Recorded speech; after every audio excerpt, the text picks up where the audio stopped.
Hi, it's Bernie Kobach, and talking to you from my back garden, looking at the Sunday papers, recording an audioboo at audioboo.fm, stroke topgold. And you don't have to be in Ireland to appreciate this stuff. We're going to talk about some tech you can use when traveling, concepts of ethics in politics, find a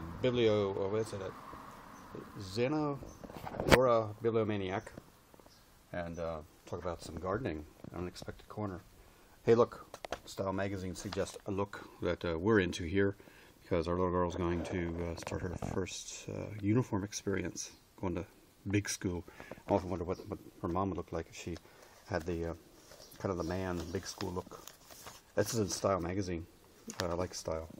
I like some stuff that they show. In the Sunday Times, TD's call for VAT dodging Wallace to quit the Doyle. If you're from outside of Ireland, that's pronounced Doyle. That's like the Congress, the U.S. Congress here, except it doesn't have any of the standards of ethics that other governments seem to have. Sarah McInerney and Stephen O'Brien make it a front page article. Basically, it's pointing out that Deputy Wallace, that would be like the politician Michael Wallace, under sustained political pressures since he revealed on air, listen to him on air, deliberately under-declaring VAT liabilities of 1.54 million euro. Anyway, point is, he said, I can't pay it. And the other point is, a lot of people do the same thing, but they might not pay themselves $200,000 a year when they do it. And that is a bit of the rub. Ireland is the #1 tax haven for pop stars. Colin Coyle gives the article out. You know, a lot of the companies know this. Google, Amazon, Facebook. Tax experts say that, you know, if you are a British artist and you set up worldwide profits that channel through subsidiaries in Ireland, you can get yourself cut yourself half in half, your corporation tax liability in half.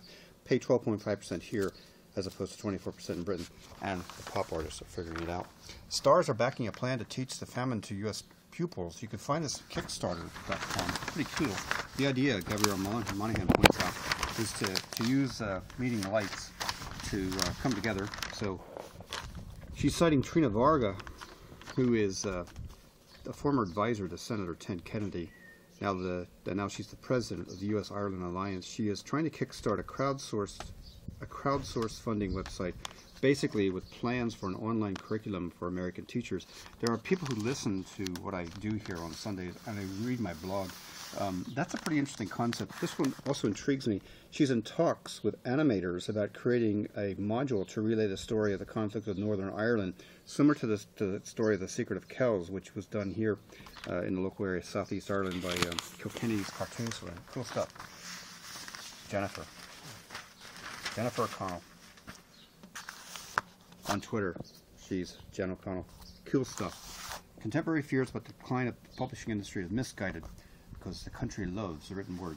She is an acclaimed Xenogora bibliomaniac. That'd be kind of a person that sits on a beach someplace and looking over someone else's shoulder to figure out what you're reading. Harder to do now when you're on a Kindle. She profiles something I'm worth going to, which is the Dalkey Book Festival, featuring more than 50 events next weekend, including a discussion entitled "Will Book Lovers Strike Back?"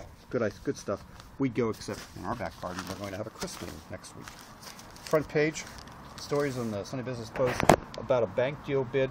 No way. We're going to have someone properly kind of negotiate with the Europeans to kind of get a reduction in the way that Ireland has to pay back this debt.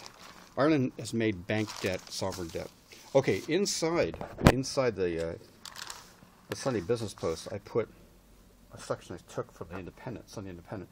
It's only found one article in the Sunday Independent worth looking at, and that is from Carol Hunt. Now we're no longer able to wake up and smell the coffee. She points out someone that I've spotted here locally. The pub stays open, sometimes only with 2 people there. Looks like a body on life support, holding out a vague hope that full consciousness will return. I hope it does. We recommend our local. I like going down to Fahy's and Ladiesville in Cashel. We would go to Dowlings if they let us in with a buggy, but Brian Brew, ample space, and some guys have come down. Without work, an individual's self-worth is corroded, mental and physical illness rise. There's a good article about, hey, look, you know, you really need to work, and also you need to communicate locally. I live in an estate with about 80 other families, and you know, say what you will, the people that actually are down and out, don't have the money for electronic broadband connectivity. It's the pub, it's the coffee shops they'd meet up. When the real world communities suffer and our case isn't being fought hard enough in Europe. That is so true. We don't have negotiators, man. We do have people that are paid well. No austerity for Taoiseach when it comes to staff. Ronald Quinlan points out that there's a €3 million team of special advisors to the government. A lot of these guys ramped up. They went from maybe 130,000 outside to 168,000 inside the government. I'm not saying that all these guys have done that, but they're well-paid special government advisors, and we can't get ourselves out of the hole. Check this out, though. Travel tip. If you're going to travel, you can probably take your technology with you. Here's some tips for getaways from Adrian Weckler. He cites Maxroam, a card that I like to reduce your data roaming. He cites the e-reader, the Kindle, and he actually shows the picture of the one I'm using, which is the Kindle with the keyboard. How interested is Pat Rabbit, the Minister of Communications? In his brief, Adrian points out that, he's not really slamming the man, just basically saying it doesn't seem that Pat's really that interested in technology. Yeah, I'd say the same thing. I mean, come on. If you don't like technology before you get a brief about it, you're not going to like it. Be an advocate of it. Here's a proponent. Gavin, you'd make a good minister. Gavin Sheridan, Innovation Director of Storyful, co-founder of Story.ie. Spotted Gavin back in 2002 when I was in weblogs, the radio userland community. Some stuff. He's using a Kindle Touch. Yay, Gavin. He tweets. Used to be a Twitter skeptic. He was on Jaiku with us for a while. How do you get your news? Via Twitter, basically. News and news and news. Weekly reading, The Economist. What happened to the foreign affairs, Gavin? And don't you read The Atlantic? I thought you did. And then I think what he's talking about here is really important. Basically, he says Ireland, there's a lot of babbling that goes on, but there's very, very little true traction. Hey, social media event happening. John Tierney, Paul Manny, if you're listening or watching, this event is a media contact event running between the 25th and 27th of June in Dublin. Christian will be there. Christian Payne will be there. Hello, Christian, if you're listening to this. You're worth 3 pints, if you can tell me you heard me say that. You haven't, well, okay, just 1 pint. Journalism is here for the long haul. Catherine Romani's got some good personal insights, more like a diarist in terms of how she's looking at this move to new media that she's made. And she's kind of pointing out a worrying trend. Forbes is an early adopter of a terrifying technology, basically one that can kind of write an article, put it together, and then pump it out there. It's happening. We're trying to keep up with the 24-hour news cycle. You have to automate some of that stuff. You have to perhaps think. Tweet your way to a €10,000 startup grant. There are some terms and conditions to this. Elena Regan writes a story about Niall Harbison, and she misspells Lauren Fisher. Giving away some money. 2 €10,000 grants. Tweet away. Tweet to Niall Harbison on Twitter, 140 words, 140 characters, or go to his place. It's called loveanddublin.com. Make your pitch, get your €10,000. I think you're going to give away some equity when you do that, though. So look at the terms and conditions. Here's an interesting thing.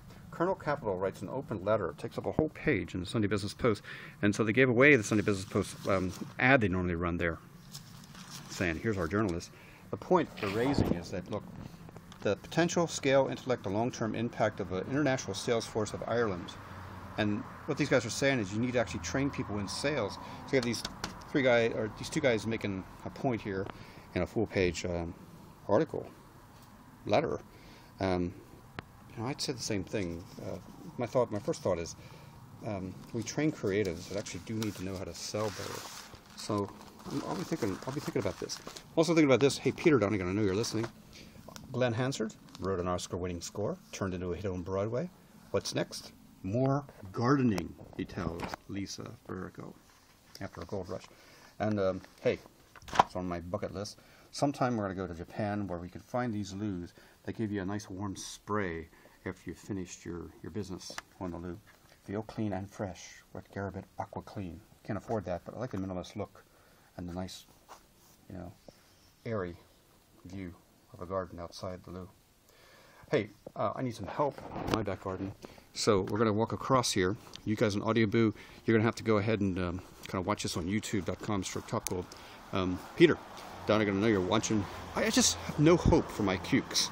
Check this out, I've had to keep my cucumbers underneath the shade, and they're doing okay, but when I transplant them, whoa, and it goes to hell. So something like 80% of everything I've transplanted for my cukes have just died. So I don't know what's going to happen. I got one back here that may live.